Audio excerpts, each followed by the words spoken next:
Hello student, good evening. आज हम लोग क्लास 12 का हिंदी का क्लास स्टार्ट कर रहे हैं। हिंदी में हम लोग देखेंगे उसने क्या कहा था। उसने क्या कहा था चैप्टर का नाम है।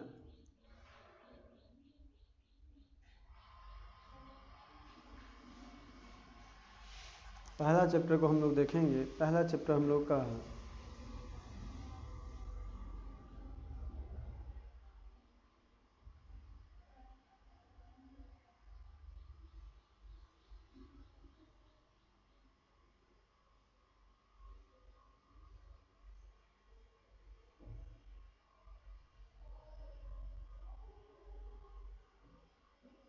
चैप्टर फर्स्ट है बातचीत। चैप्टर फर्स्ट क्या है? बातचीत ही है आप लोग का। बातचीत चैप्टर को हम लोग पहले देखेंगे। बातचीत, तो बातचीत चैप्टर को हम लोग पढ़ेंगे। बातचीत को देखिएगा। तो सबसे पहले बातचीत की चर्चा किया जा रहा है। तो बातचीत की जब चर्चा किया जा रहा है तो समझिए यहाँ से कौन कौन सा क्वेश्चन आप लोग का बन जाता है, बनते रहता है। तो बातचीत है, तो बातचीत का लेखक कौन है इसके बारे में हम लोग समझेंगे। तो बातचीत का लेखक की चर्चा किया जाए तो बातचीत लेखक के बारे में समझिए, इसका लेखक कौन है। तो बातचीत पाठ का लेखक कौन है? तो लेखक का क्या नाम है? तो लेखक का नाम है बालकृष्ण भट्ट। क्या नाम है? बालकृष्ण भट्ट। बालकृष्ण भट्ट, बालकृष्ण भट्ट जी लेखक है। जब लेखक का नाम बालकृष्ण भट्ट है तो बालकृष्ण भट्ट के बारे में समझते। तो बालकृष्ण भट्ट का जन्म कब हुआ इनके बारे में इस बात को हम लोग समझेंगे। तो बालकृष्ण भट्ट का जन्म, तो बालकृष्ण भट्ट के बारे में समझते हैं हम लोग। बालकृष्ण भट्ट के बारे में कुछ जानेंगे। इनसे रिलेटेड लेखक के से रिलेटेड क्वेश्चन पूछते रहते हैं कि इनके पिता का क्या नाम है, इनका जन्म कब हुआ, इनकी पढ़ाई के बारे में, इनकी शिक्षा के बारे में, इनकी क्या क्या किए, ये कितने बुक लिखे, ये सारे बारे में क्वेश्चन पूछते रहते हैं। तो समझिए, तो लेखक बालकृष्ण भट्ट के बारे में तो ये बात तो आप लोग जान गए। बातचीत का लेखक बालकृष्ण भट्ट है और बालकृष्ण भट्ट के बारे में हम लोग समझेंगे। तो बालकृष्ण भट्ट के बारे में देखिए।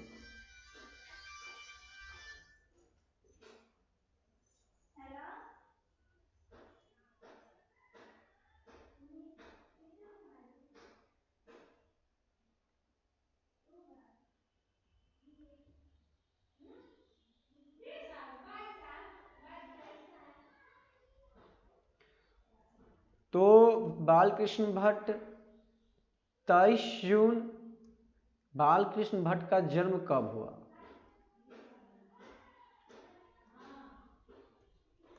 जन्म कब हुआ?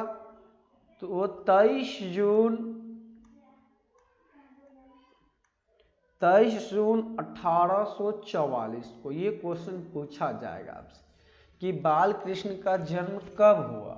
तो 23 जून 1844 को यह क्वेश्चन पूछा जाएगा आप लोगों से। तो समझिए बालकृष्ण जी का जन्म कब हुआ? तो 23 जून 1844।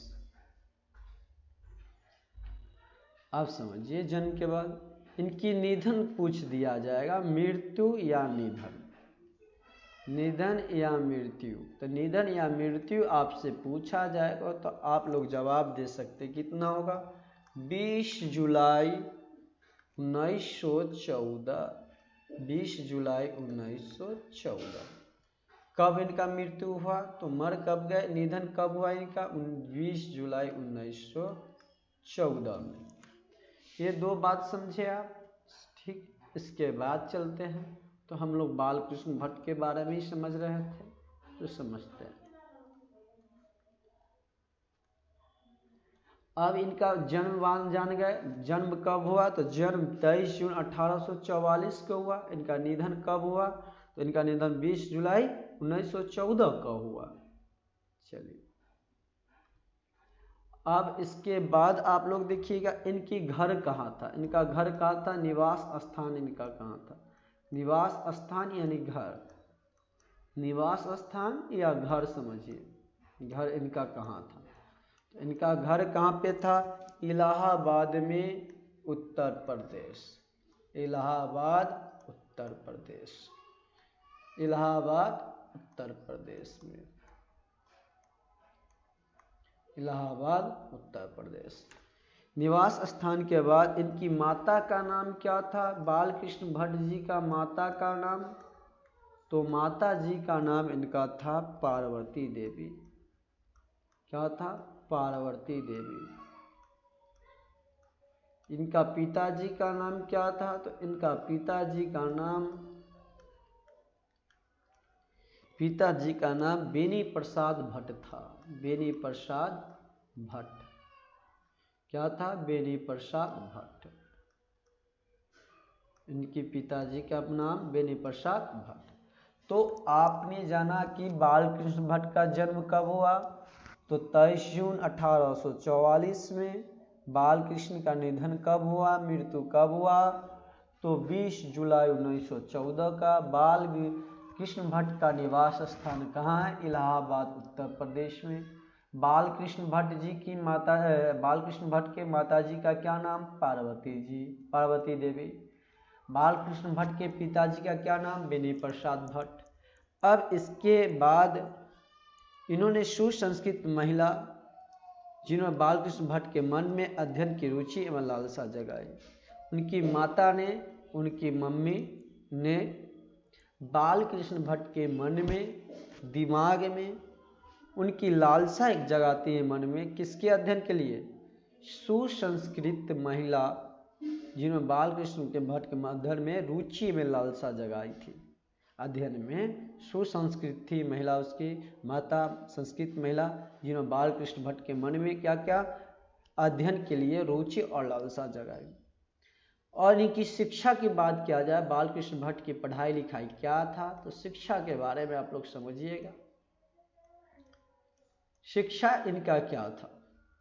तो इनका शिक्षा के बारे में चर्चा किया जाए तो शिक्षा क्या था? प्रारंभ में संस्कृत अध्ययन। शुरू से ही इन्होंने संस्कृत का ही अध्ययन किया था। प्रारंभ से ही संस्कृत अध्ययन। प्रारंभ से संस्कृत अध्ययन। शुरू से किसका अध्ययन? संस्कृत का अध्ययन। प्रारंभ से ही संस्कृत का अध्ययन। 1867 ईस्वी में प्रयाग मिशन स्कूल से इंट्रेंस की परीक्षा दी।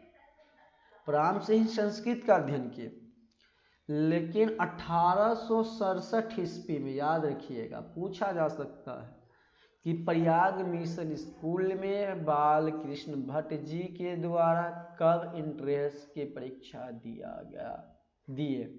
तो 1867 ईस्वी में। तो 1867 में प्रयाग मिशन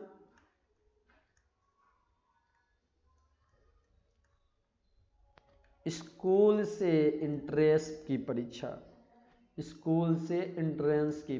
दी। इंट्रेंस की परीक्षा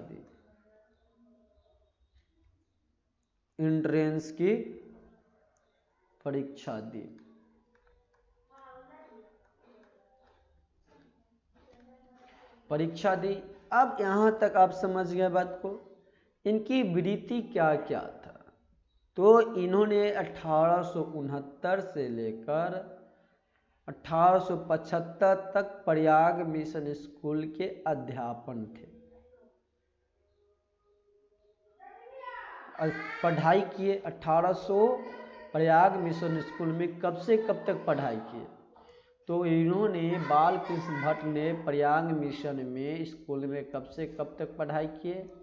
बालकृष्ण भट्ट प्रयाग मिशन स्कूल में 1867 से लेकर 1875 तक पढ़ाई की। कहाँ तक? कि इस स्कूल में, प्रयाग मिशन में कब तक पढ़ाई किए? 1869 से 1875 तक। 1885 ईस्वी में KCAV स्कूल में संस्कृति का अध्यापन।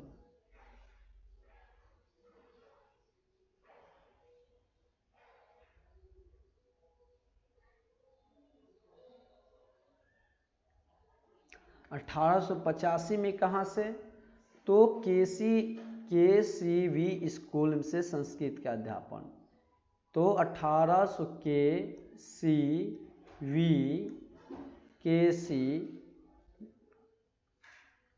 KCAV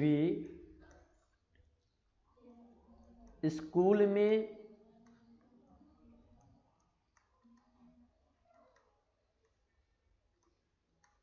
संस्कृत का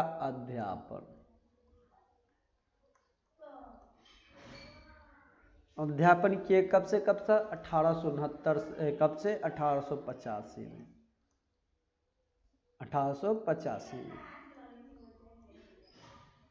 1888 में इन्होंने नौकरी की। 1888 में इन्होंने, बालकृष्ण भट्ट ने क्या किए? 1888 में प्रयाग के कायस्थ पाठशाला इंटर कॉलेज में अध्यापक यानी टीचर की नौकरी, शिक्षक की नौकरी इन्होंने 1888 में प्रयाग कायस्थ स्कूल में, प्रयाग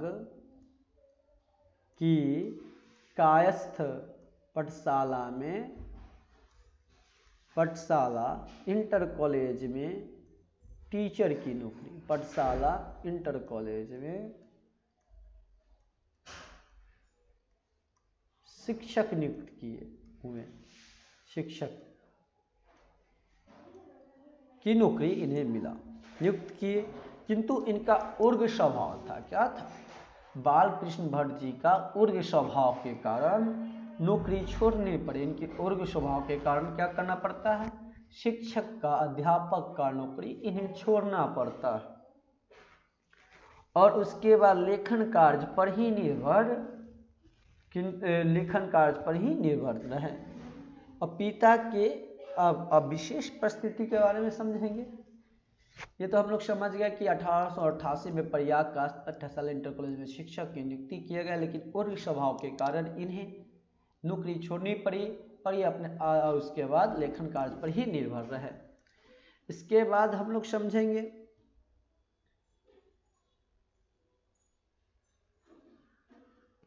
विशेष परिस्थिति। समझिए विशेष परिस्थिति।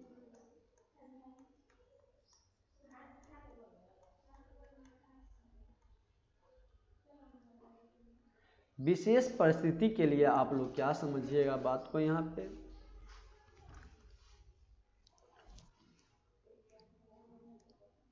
विशेष परिस्थिति क्या था इनके साथ? पिता के जब मृत्यु हो जाता है, पिता जब मर जाते हैं, निधन हो जाता है पिताजी का, इनका बालकृष्ण भट्ट का, तो मर जाने के बाद पैतृक व्यापार संभालने के नाम पर गृह कला का सामना, यानी इनको जो पैतृक था, पिताजी का व्यापार था, उनको संभालने के लिए इनके गृह घर में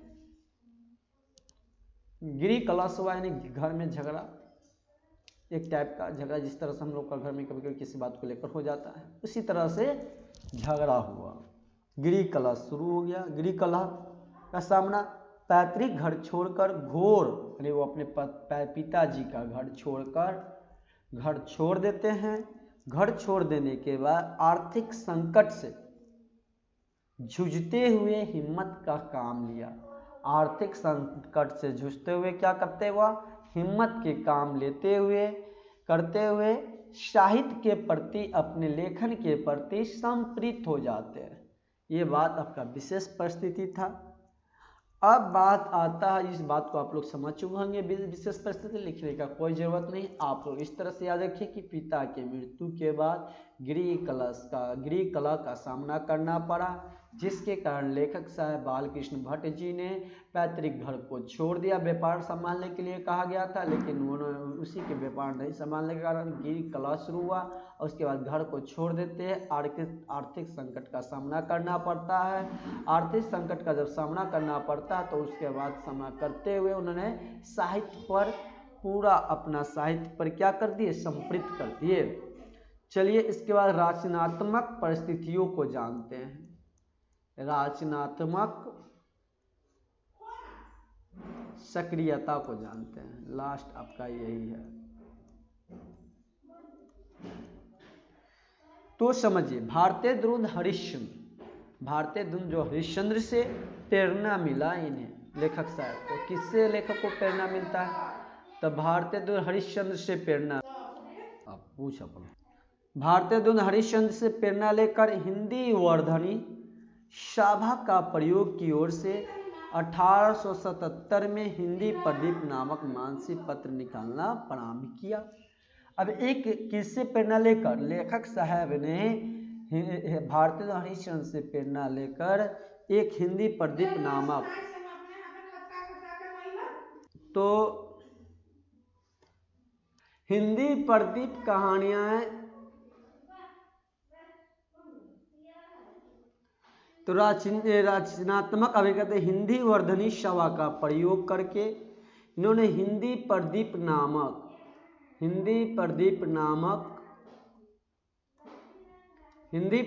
नामक मासिक पत्र निकालना शुरू कर दिया। तो पूछा जा सकता है आपका एग्जाम में कि हिंदी प्रदीप नामक मासिक पत्र किस लेखक के द्वारा लिखा जाता था, किनका था?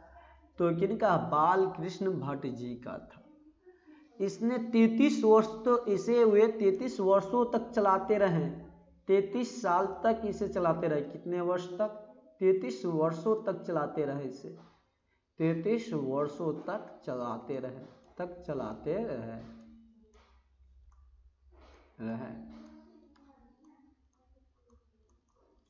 33 वर्षों तक चलाते रहे।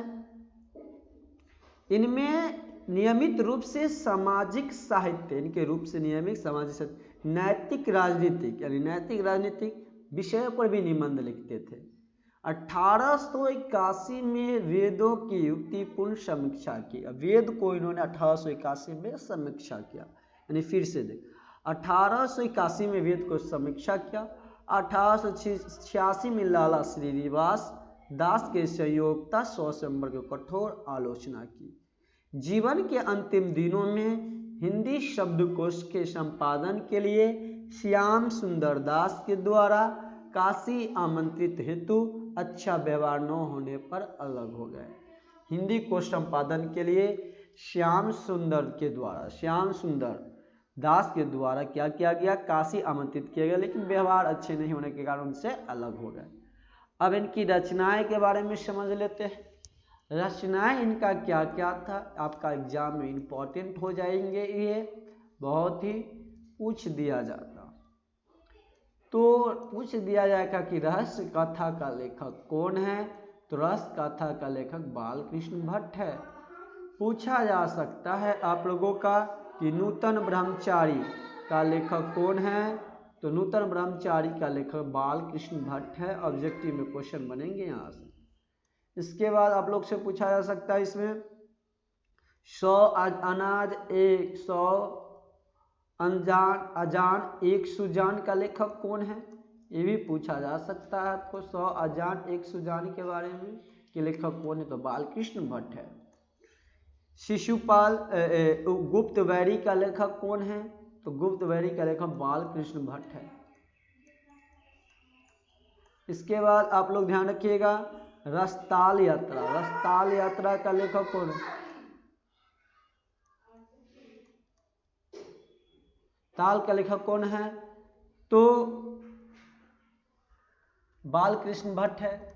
इसी तरह से आप लोग का नाटक भी, इनका उपन्यास भी था, पद्मावती, वीरेशनार, शिशुपाल, बहुत सारे लेख थे। इसी तरह से याद रखते हैं 1000 के आसपास निबंध, जिसमें से 100 ऊपर सबसे महत्वपूर्ण 1000 निबंध लिखे थे इन्होंने। चंद्रसेन, रेनी शहनार इन्हीं का लेख है, शिशुपाल इन्हीं का नाटक है, देवंती स्वयंवर, उसके बाद सुम की एक नकल, ये सब इनका लेख है। बालकृष्ण भट्ट, तो आज आप लोगों का इतना ही इसमें है इम्पोर्टेंट बात। कल आप लोगों को क्वेश्चन आंसर करा दिया जाएगा, ऑब्जेक्टिव क्वेश्चंस या क्वेश्चन से दोनों में से कोई एक स्टार्ट किया जाएगा आप लोगों का। इसके बाद आप लोगों का इससे आगे यदि वीडियो अच्छा लगा होगा तो चैनल को आप लोग जो सब्सक्राइब कीजिएगा, शेयर कीजिएगा।